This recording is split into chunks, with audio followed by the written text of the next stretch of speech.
नमस्कार दोस्तों, कैसे हो आप लोग? और कैसे चल रही है आप सब लोगों की पढ़ाई? आशा करती हूँ बढ़िया चल रही होगी। तो लास्ट जो है हमने गुप्त काल का जो टॉपिक कंप्लीट किया था, जिसमें हमने गुप्त काल के जितने भी साहित्य थे, साइंस एंड टेक्नोलॉजी थी, ठीक है। और उसके बाद में जो है हमने दर्शन का जो मेन उद्भव जो होता है गुप्त काल में ही होता है। इसमें दो टाइप के दर्शन पढ़ाए थे मैंने आपको, आस्तिक दर्शन और नास्तिक दर्शन, ठीक है। आस्तिक दर्शन हमने कंप्लीट कर लिए थे। आज हम नास्तिक दर्शन करेंगे।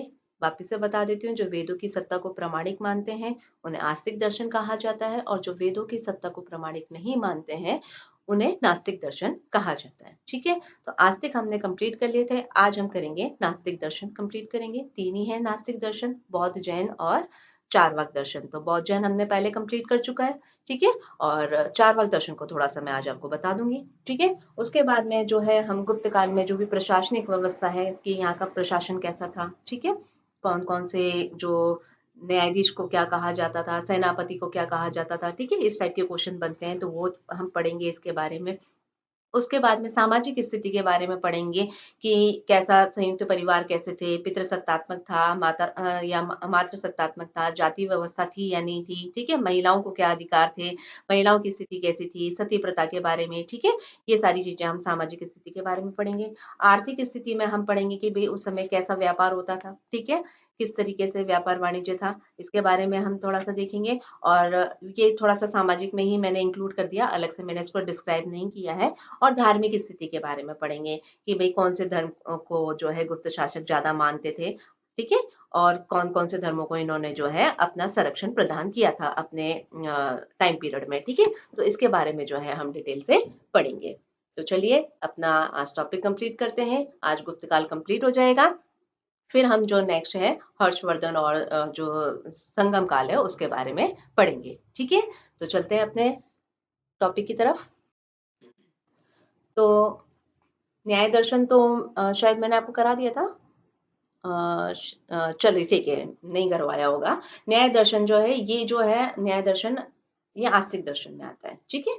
तो न्याय दर्शन जो है इनका जो प्रतिपादक है वो गौतम ऋषि हैं, ठीक है। इन्हें भारतीय दर्शन का तर्क शास्त्र कहा जाता है, मतलब तर्क पे आधारित इन्होंने बोल रखा है, ठीक है। कि भाई कोई भी जो है आप किसी भी चीज को तर्क के आधार पे आप उसको एनालाइज करो कि क्या वो सही है या गलत है, ठीक है। ये अपनी ज्ञान मीमांसा के लिए प्रसिद्ध है, ठीक है। ज्ञान प्राप्ति के चार साधन बताते हैं। प्रत्यक्ष ज्ञान, मतलब आपको अपनी ज्ञानेंद्रियों के आंख, नाक, कान, जो स्पर्श है, ठीक है, उसके माध्यम से अगर आपको किसी चीज का ज्ञान हो रहा है तो वो ज्ञान कैसा ज्ञान है? प्रत्यक्ष ज्ञान है, ठीक है। अनुमान के आधार पे, ठीक है। आपने लगाया कि अनुमान के, आपने जो अपने पूर्व अनुभव है उसके आधार पे अगर आपने लगाया कि भाई ऐसा इस टाइम पे हुआ था और इस तरीके से ऐसी चीजें आगे हो सकती हैं, उस आधार पे अगर आप जो लगाते हो कोई भी ज्ञान बताते हो तो वो कौन सा है हो जाएगा? आपका अनुमान हो जाएगा। उपमान क्या होता है? किसी दूसरे को देखकर किसी तीसरे की कल्पना करना, ठीक है। कि अगर जो कोई चीज है, सामने कोई चीज है, ठीक है, और उस चीज को देखकर आप कह रहे हो कि भाई नील गाय गाय की तरह होती है, ठीक है। मतलब आपने नील गाय को देखा और नील गाय को देख के आपने गाय की कल्पना करी, ठीक है। तो इस आधार का जो ज्ञान होता है वो क्या कहलाता है? उपमान कहलाता है। एक हो गया शब्द, ठीक है। शब्द मतलब जो नॉर्मल जो आपके द्वारा जो बोले गए जो चीजें हैं उनके द्वारा जो ज्ञान प्राप्त होता है, वो जो ज्ञान है वो शब्द ज्ञान कहलाता है, ठीक है। तो न्याय दर्शन ने जो है अपनी ज्ञान मीमांसा के लिए ही जाना जाता है, और ये चार जो चीजें हैं उसकी मानी जाती है, ठीक है। हालांकि हिस्ट्री की सब्जेक्ट के रूप में इतना ज्यादा डिटेल में नहीं पूछेगा, पर फिर भी मैं आपको थोड़ा सा बता रही हूँ कि आपको नॉलेज होना चाहिए कि न्याय दर्शन में क्या है। मेन आपको गौतम ऋषि ध्यान रखते हैं, ठीक है। उसके बाद में न्याय दर्शन ईश्वर के लिए प्रमाण देते हैं, ठीक है। कि भाई ईश्वर की सत्ता है, तो प्रत्यक्ष, अनुमान, उपमान, शब्द, इस आधार पे जो है प्रमाण देते हैं ये। और ये वैशेषिक दर्शन का जुड़वा दर्शन है। वैशेषिक दर्शन मैंने आपको पढ़ाया था, ठीक है। तो न्याय और वैशेषिक हम दोनों साथ में ही पढ़ते हैं, ठीक है। वैशेषिक दर्शन जो है, जिनके उणुक जो मैंने आपको बताए थे लास्ट, ठीक है, तो वो वैशेषिक दर्शन कहा जाता है इनको, ठीक है। तो ये दो हो गए, न्याय और वैशेषिक रह गए थे हमारे, ठीक है। ये आस्तिक दर्शन।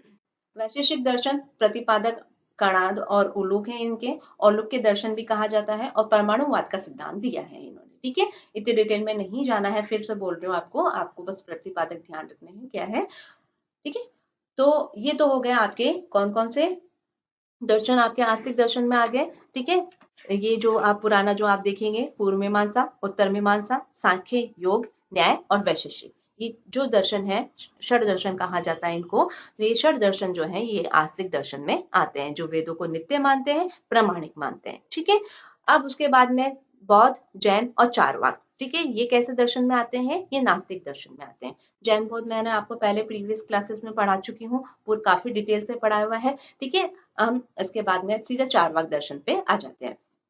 चारवाक दर्शन का प्रतिपादक बृहस्पति जी को माना जाता है। यहाँ बृहस्पति देवता अपने, ठीक है, उनको माना जाता है। कहा जाता है कि दानवों को दिग्भ्रमित करने के लिए इस दर्शन का प्रतिपादन किया गया था कि भाई दानव जो है देवताओं की जैसे शक्तियां नहीं पाले, तो उनको किस तरीके से उनको कंफ्यूज किया जाए, उसके लिए ये दर्शन दिया गया था। ठीक है, मतलब कुल मिला के ये चीज है कि खाओ पियो मस्त रहो, जो अभी है उसका खा लो, कोई बचत नहीं करनी, कोई कुछ नहीं करना है आपको। ठीक है, सिर्फ अपने खाने पे ध्यान देना है। ठीक है, उधार लेके भी खाओ, कैसे भी खाओ, बस अपने मस्त मौला रहो। ठीक है, ये जो बात जो बोलता है ये चार्वाक दर्शन बोलता है। लोकायत दर्शन भी कहा जाता है इसे। ईश्वर को नहीं मानते, ये बोलते हैं कोई ईश्वर विश्वर नहीं है। ठीक है, कर्म फल सिद्धांत और पुनर्जन्म को भी नहीं मानते। ये बोलते हैं कि कोई कर्म फल नहीं है, कोई पुनर्जन्म नहीं है, कोई आत्मा नहीं है, किसी भी टाइप से किसी भी चीज को ये नहीं मानते हैं। ठीक है, आत्मा को पान के उदाहरण द्वारा द्वारा समझाया गया है। ठीक है, ये छोड़ो आप। ठीक है, और दो पुरुषार्थ बताएं, अर्थ और काम, मतलब कैसे आपको जो है पैसा करना है और अपनी इच्छाओं का मतलब अपनी इच्छाओं को जो है पूर्ति करनी है। ठीक है, चार तत्व मानते हैं, पृथ्वी जल अग्नि वायु को मानते हैं, आकाश को ये लोग नहीं मानते हैं। और ये ज्ञान प्राप्ति का एक साधन प्रत्यक्ष को मानते हैं कि भाई हमको जो दिख रहा है ना बस वही सत्य है। आपने अमेरिका नहीं देखा तो मतलब अमेरिका नहीं है। ठीक है, तो वो वाली चीज है। तो ज्ञान प्राप्ति के लिए एक साधन जो है केवल प्रत्यक्ष को मानते हैं, जो इनको दिख रहा है बस वही सत्य है, बाकी कुछ भी नहीं है। ठीक है, भौतिकवादी दर्शन है, सुखवादी दर्शन है।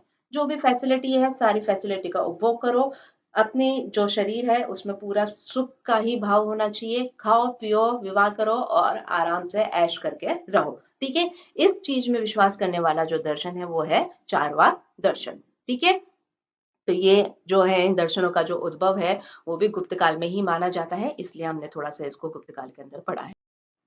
गुप्त काल की प्रशासनिक व्यवस्था, तो भाई कोई भी प्रशासनिक व्यवस्था होगी तो राजतंत्रात्मक है। वंशानुगत शासन व्यवस्था थी, मतलब राजा के हाथ में था।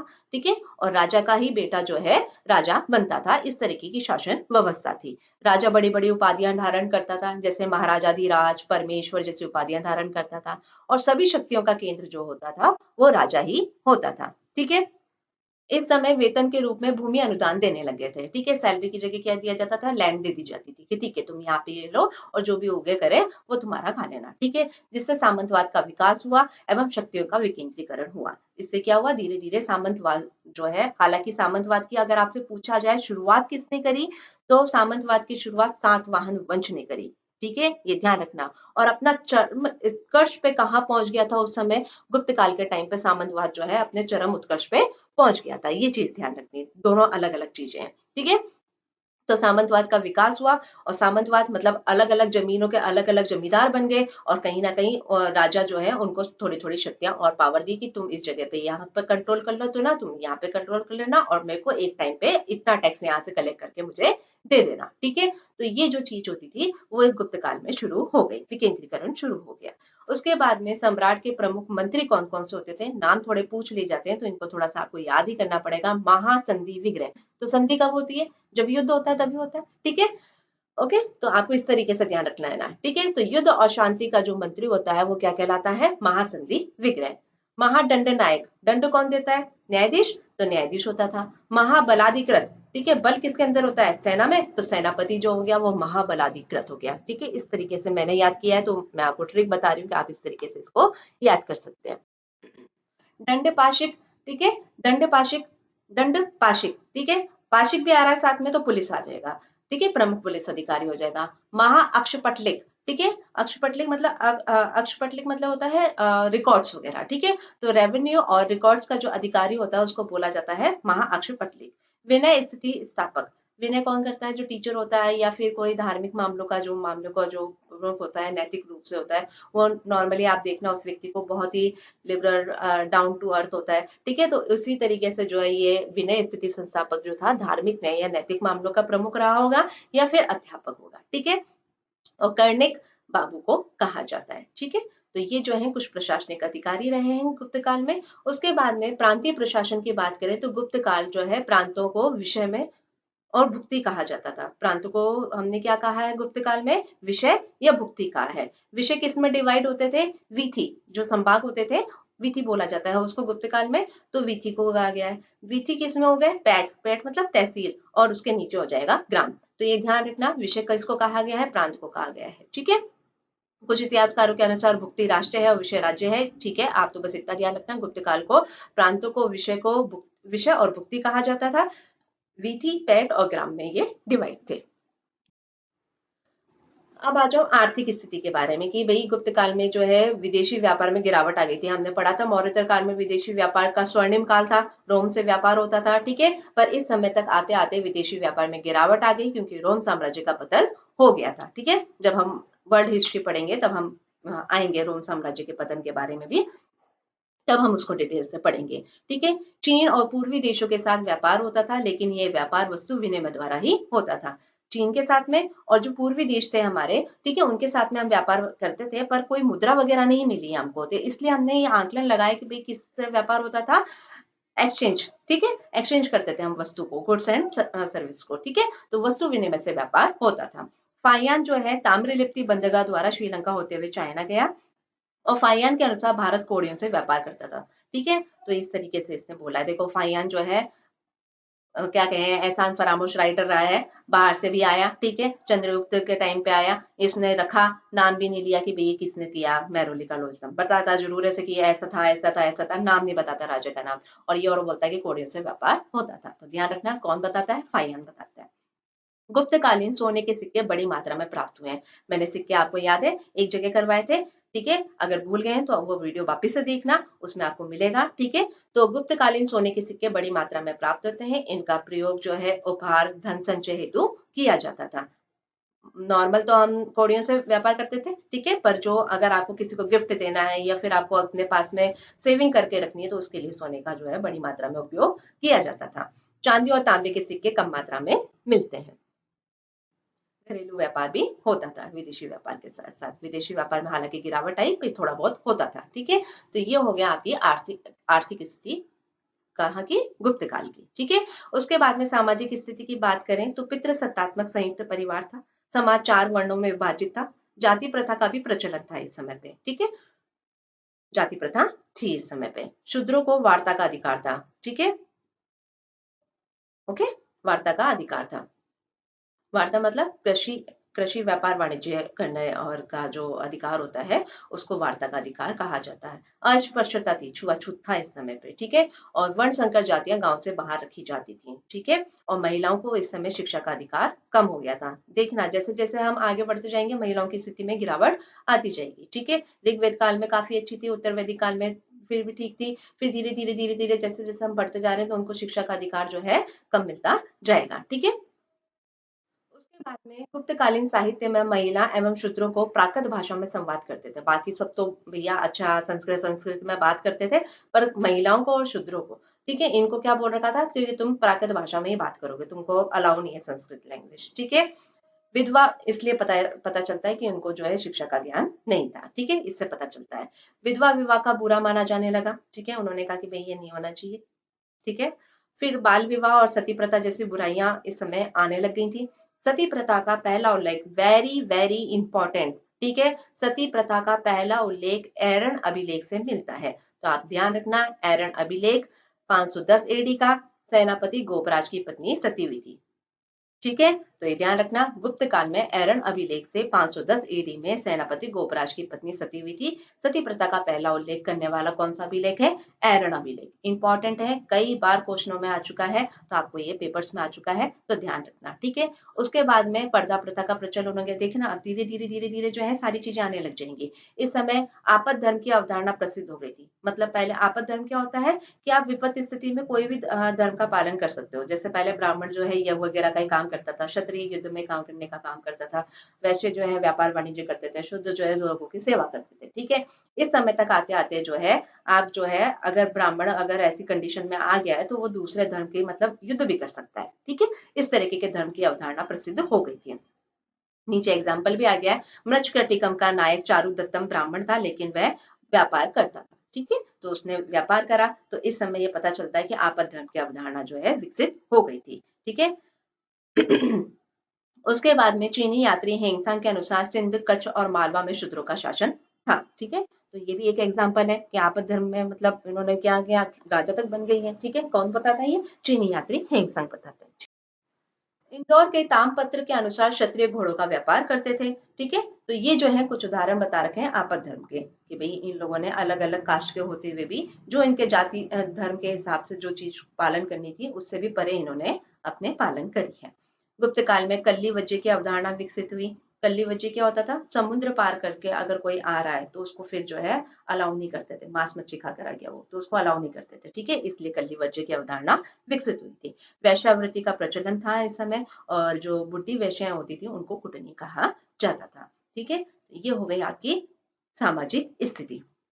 अब हम पढ़ेंगे आपकी धार्मिक स्थिति। धार्मिक स्थिति की बात करें तो जो गुप्त शासक हैं भागवत धर्म को संरक्षण दिया था, लेकिन गुप्त शासक सहिष्णु थे। सहिष्णु मतलब आप किसी एक चीज को मानते हो, आप शिव जी को मानते हो, शिव जी की पूजा कर रहे हो, पर ऐसा नहीं है कि आप दूसरे भगवान को या दूसरे धर्म को बढ़ावा नहीं दे रहे हो। तो एक राजा के होते हुए, एक राजा का मतलब पूरी तरीके से शासन करते हुए उन्होंने जो एक धर्म को तो माना ही माना और बाकी धर्मों को भी उन्होंने प्रोत्साहन दिया, ठीक है। जैसे समुद्रगुप्त ने श्रीलंका के शासक मेघवर्मन को बोधगया में विहार बनाने की अनुमति प्रदान की थी, ठीक है। एग्जाम्पल है कि कैसे पता होगा कि आप सहिष्णु हैं। तो श्रीलंका के शासक थे मेघवर्मन, उनको बोधगया विहार में क्या बनाने की अनुमति दी थी? श्रीलंका के शासकों को बनाने बौद्ध विहार बनाने दिया। चंद्रगुप्त सेकंड को महासंधि विग्रह जो था चंद्रगुप्त सेकंड का, वीरसेन उन्होंने भगवान शिव का अनुयायी था, उन्होंने अलाउ किया। उदयगिरी के शिव मंदिर को बड़ा दान दिया उसने, ठीक है। गुप्त काल में भागवत धर्म के साथ साथ शैव धर्म, शाक्य धर्म, जैन धर्म और बौद्ध धर्म का भी विकास हुआ था, ठीक है। तो सभी धर्मों को जो है इन्होंने प्रोत्साहन दिया। इस काल में हरिहर की मूर्ति, ठीक है, नारीश्वर की मूर्ति, कुंभ वाहिनी यमुना, मकर वाहिनी गंगा, त्रिदेव, एक मुखी शिवलिंग, चहुमुखी शिवलिंग आदि की मूर्ति बनना आरंभ हो गया था। और जैसा कि मैंने आपको प्रीवियस अभी पढ़ाया, षड दर्शन का विकास भी इसी समय हुआ था, ठीक है। तो आज जो है हमारा गुप्त काल जो है कंप्लीट हो गया है। आशा करती हूँ आपको मेरे वीडियो पसंद आ रहे होंगे, और इसी तरीके से जैसे आपने मुझे लास्ट वीडियो में अपना प्यार दिया है वैसे ही अपना प्यार मुझे आगे देते रहें, अपना सहयोग प्रदान करते रहें। और भी ज्यादा सहयोग की मुझे आपसे आशा है, तो ताकि मैं ज्यादा टाइम नहीं लगाऊं वीडियो लगाने में और जल्दी से जल्दी रिपीटेवली अपना कंटेंट आपको उपलब्ध करवा सकूं। और भी बहुत सारे सब्जेक्ट अपने को करने हैं, ठीक है। तो ज्यादा से ज्यादा मेरे चैनल को लाइक करें, शेयर करें, सब्सक्राइब करें। आशा करती हूँ आपको मेरे वीडियो पसंद आ रहे होंगे, तो प्लीज उसको ज्यादा से ज्यादा बढ़ावा प्रदान करें, ठीक है। तो नेक्स्ट क्लास में हम हर्षवर्धन पढ़ेंगे और संगम वंश के बारे में पढ़ेंगे। धन्यवाद।